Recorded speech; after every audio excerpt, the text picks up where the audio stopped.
إن الذين كفروا لن تغني عنهم أموالهم ولا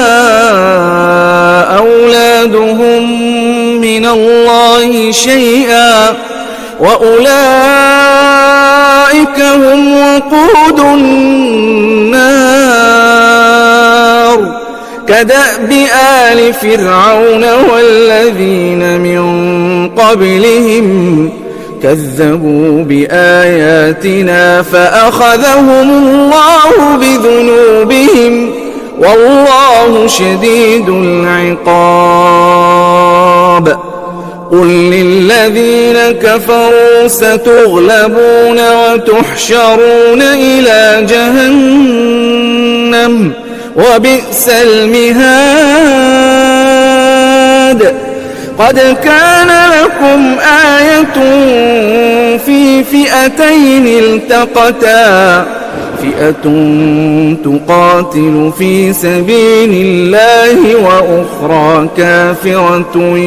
يرونهم مثليهم رأي العين والله يؤيد بنصره من يشاء إن في ذلك لعبرة لأولي الأبصار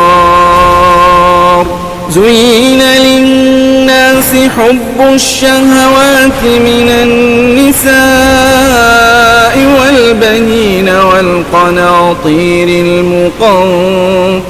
من الذهب والفضة والخيل المسومة والأنعام والحرث ذلك متاع الحياة الدنيا والله عنده حسن المآب قل أنبئكم بخير من ذلكم للذين اتقوا عند ربهم جنات تجري من تحتها الأنهار خالدين فيها وأزواج مطهرة ورضوان من الله والله بصير بالعباد الذين يقولون ربنا إننا